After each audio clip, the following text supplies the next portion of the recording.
Hello students, nursing management subject में हमारे last video में हमने टॉपिक लिया था परफॉर्मेंस अप्रेजल, जिसमें हमने देखा था कि किस तरह से ऑर्गेनाइजेशन में एम्प्लॉयज़ को पर्सनल बेसिस पर रेट करके उनकी परफॉर्मेंस के आधार पर उन्हें अप्रेज किया जाता है और उनकी जो पर्सनल कैरेक्टरिस्टिक्स हैं उनमें इम्प्रोवाइजेशन के लिए काम किया जाता है।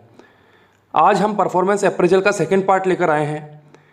इसमें सबसे पहला जो पॉइंट है हमारा वो है essential of an effective performance appraisal system, यानी कि जब अप्रेजल कमेटी के द्वारा परफॉर्मेंस अप्रेजल किया जाएगा तो कौन कौन सी ऐसे एस्पेक्ट हैं जिन्हें शामिल किया जाना जरूरी है और जिससे कि इफेक्टिव परफॉर्मेंस अप्रेजल सिस्टम बनाया जा सके। तो आइए देखते हैं।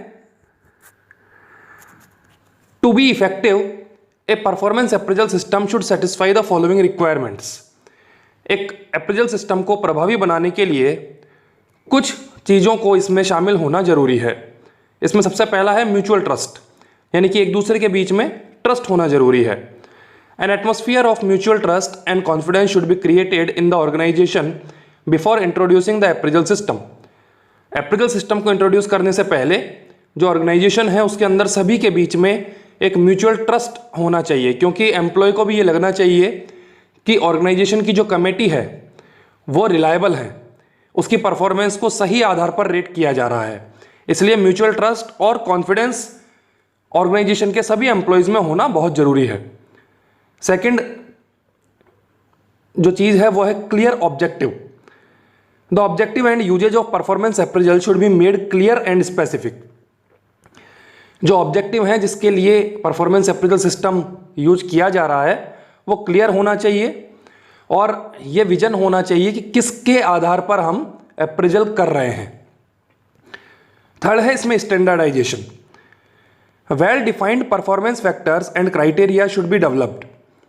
मेनली जो परफॉर्मेंस फैक्टर्स हैं वो स्टैंडर्ड होने चाहिए, यानी कि सभी के लिए समान होने चाहिए। These factors as well as appraisal form, procedures and techniques should be standardised. ये जो फैक्टर्स हैं जिनके आधार पर अप्रेजल किया जा रहा है, जो प्रक्रियाएं हैं जिन प्रोसीजर्स के थ्रू अप्रेजल किया जाएगा, एंड टेक्निक्स, और वो जो टेक्निक्स हैं जिनके आधार पर रेटिंग की जानी है एम्प्लॉय की, शुड बी स्टैंडर्डाइज्ड। उनका भी स्टैंडर्डाइज्ड होना जरूरी है, यानी कि स्टैंडर्ड लेवल पर सभी के लिए एक समान तरीके का होना चाहिए। नेक्स्ट इसमें है ट्रेनिंग।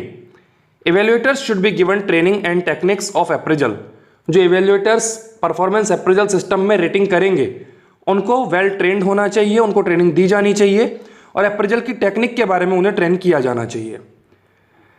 नेक्स्ट है job relatedness. The evaluators should focus attention on job related behaviour and performance of employ. Appraisal system में क्योंकि जॉब के आधार पर इसमें रेटिंग दी जाती है, व्यक्ति के काम के आधार पर रेटिंग दी जाती है, तो अप्रेजल सिस्टम का जो पूरा संबंध है वो एक एम्प्लॉय की जॉब रिलेटेड कंडीशन से होना चाहिए। और जो इवेल्युएटर्स हैं उन्हें पूरी तरह से फोकस केवल जॉब रिलेटेड बिहेवियर पर ही करना चाहिए और एम्प्लॉय की परफॉर्मेंस पर करना चाहिए। यदि दूसरी कैरेक्टरिस्टिक्स पर जाएंगे तो उसमें बायस होने की कंडीशंस क्रिएट हो सकती हैं। इसलिए केवल परफॉर्मेंस का ही आधार अप्रेजल सिस्टम में होना चाहिए। नेक्स्ट इसमें documentation. Documentation will encourage evaluators to make conscious efforts minimizing personal bias. जब evaluators जो कमेटी है जो कि अप्रेजल कर रहे हैं वो हर कैरेक्टरिस्टिक को, हर परफॉर्मेंस को एम्प्लॉय की जब डॉक्यूमेंट करेंगे तो इससे उनके बायस होने की संभावना या फिर पक्षपातपूर्ण व्यवहार की संभावनाएं जो हैं वो बिल्कुल कम हो जाती हैं।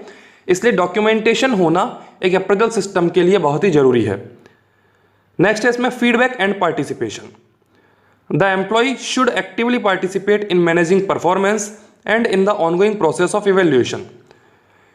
क्योंकि एक इवेल्युएटर के लिए ये फीडबैक की तरह है, ऑर्गेनाइजेशन के लिए फीडबैक की तरह है, एम्प्लॉयज का फीडबैक इससे आता है, तो इसमें एम्प्लॉयज का प्रॉपर पार्टिसिपेशन होना चाहिए, उनकी भागीदारी हर परफॉर्मेंस में होनी चाहिए और उसी आधार पर उन्हें रेट किया जाना चाहिए। और वो इवेल्युएशन का जो हिस्सा आज परफॉर्मेंस अप्रेजल सिस्टम में बनने जा रहे हैं उसके बारे में भी उन्हें पूरी तरह से नॉलेज होनी चाहिए, इंफॉर्मेशन होनी चाहिए और 100% पार्टिसिपेशन होना चाहिए। नेक्स्ट है इसमें individual differences. Organization differ in terms of size, nature, needs and environment. Therefore, the appraisal system should be different in particular organization. हर ऑर्गेनाइजेशन का जो क्राइटेरिया है वो अलग होता है, वहाँ वर्किंग कंडीशंस अलग होती हैं, इसलिए ऑर्गेनाइजेशन के आधार पर, उनके डिफरेंसेस के आधार पर अप्रेजल होना चाहिए, क्योंकि ऑर्गेनाइजेशन डिफरेंस रखती हैं इन टर्म्स ऑफ साइज। कुछ ऑर्गेनाइजेशन छोटी हो सकती हैं, कुछ बड़े हो सकते हैं। नेचर, उनका जो वर्किंग नेचर है वो अलग हो सकता है। नीड्स एंड एनवायरनमेंट, हर ऑर्गेनाइजेशन की आवश्यकताएं और उसका जो एनवायरनमेंट है वो अलग अलग तरीके का है, इसीलिए अप्रेजल सिस्टम जो है should be different in particular organisation. हर ऑर्गेनाइजेशन में वहां उसकी कंडीशन के आधार पर अप्रेजल होना चाहिए। Post appraisal interview, after appraisal an interview with the employee should be arrange to supply feedback. जब एम्प्लॉय अपने अप्रेजल के लिए एवेल्यूटर्स के पास जाते हैं, एवेल्यूटर उनका अप्रेजल करते हैं, उसके बाद एवेल्यूटर्स को उस एम्प्लॉय के साथ पोस्ट अप्रेजल इंटरव्यू जो है वो कंडक्ट करना चाहिए, ताकि उस अप्रेजल सिस्टम के बाद यदि एम्प्लॉय के मन में कोई बात हो तो उसका फीडबैक लिया जा सके। नेक्स्ट है review and appeal. A mechanism for review of rating should be provided. Appraisal के बाद यदि किसी एम्प्लॉय को आपत्ति है तो वो अपनी आपत्ति को दर्ज करा सके, उसके लिए रिव्यू की मांग कर सके और उसके लिए अपील कर सके। ये मैकेनिज्म हर ऑर्गेनाइजेशन में होना जरूरी है, ताकि अप्रेजल सिस्टम को और ज़्यादा प्रभावी बनाया जा सके। नेक्स्ट पॉइंट है मेथड्स ऑफ परफॉर्मेंस अप्रेजल। कौन कौन से मेथड्स हैं जिनकी सहायता से परफॉर्मेंस अप्रेजल किया जाता है। सबसे पहला है इसमें कॉन्फिडेंशियल रिपोर्ट। ये अधिकतर सभी जगह की जाती है, जिसमें कि एक एम्प्लॉय की रिपोर्टिंग की जाती है और वो कॉन्फिडेंशियल होती है, किसी के साथ उसे शेयर नहीं किया जाता है। A confidential report is a report prepared by superior. हर एम्प्लॉय के ऊपर जो सुपरवाइजर्स हैं, जो उनसे सुपीरियर हैं, वो कॉन्फिडेंशियल रिपोर्ट तैयार कर सकते हैं। It covers the strength and weakness. ये एक एम्प्लॉय की स्ट्रेंथ और वीकनेस को कवर करती है। Main achievement and failure, employee का जो मेन अचीवमेंट है वो क्या है, और यदि कहीं वो अपने काम को करने में फेल हुआ है तो उसका फेल्योर क्या है।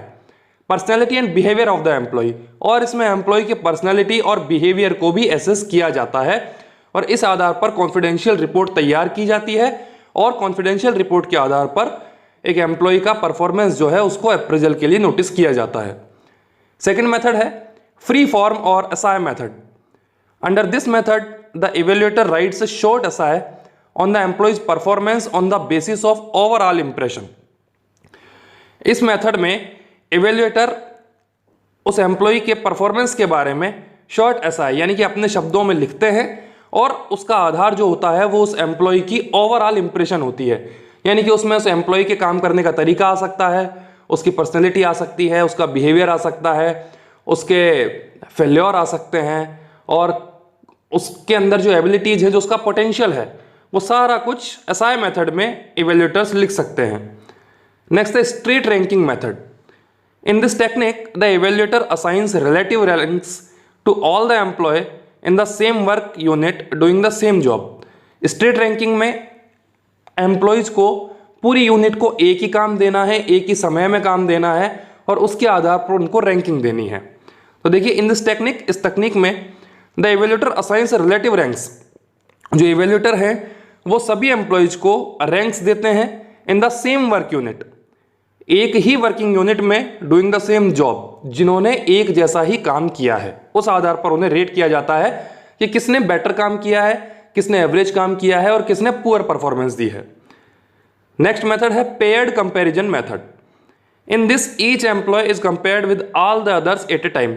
एक निश्चित समय पर एक एम्प्लॉय का ऑर्गेनाइजेशन के दूसरे एम्प्लॉयज के साथ कंपेयर करके और उसका परफॉर्मेंस जब एसेस किया जाता है तो यह मेथड पेयर्ड कंपैरिजन मेथड कहलाता है। इसमें नेक्स्ट है graphic rating scale. In this the rater given a printed form for each employee to be rated. इसमें जो इवेल्युएटर्स हैं वो एम्प्लॉय को रिटर्न में प्रिंटेड फॉर्म देते हैं जिसमें कि उन्हें जिस तरह से रेट किया गया था उसका ब्यौरा होता है। The form contains several characteristics.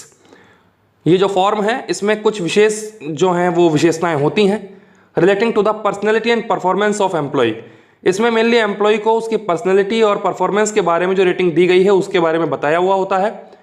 Intelligence, एक एम्प्लॉय की इंटेलिजेंस किस तरह की है, क्वालिटी ऑफ वर्क, किस तरह की वर्किंग क्वालिटी एक एम्प्लॉय रखता है, लीडरशिप स्किल, उसके अंदर यदि लीडरशिप स्किल है तो उसको मेंशन किया जाता है, जजमेंट और निर्णय लेने की क्षमता उस एम्प्लॉय की कैसी है, are some of these characteristics.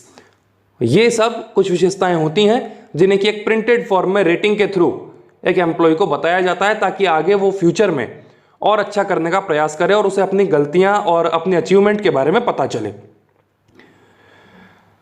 तो आज के वीडियो में हमने परफॉर्मेंस अप्रेजल को किस तरह से प्रभावी बनाया जाए, इफेक्टिव बनाया जाए, उसके लिए कौन कौन से कंटेंट आवश्यक हैं उसके बारे में बात की हमने, और हमने देखा कि कौन कौन से मेथड्स जो हैं वो परफॉर्मेंस अप्रेजल सिस्टम में इस्तेमाल किए जाते हैं।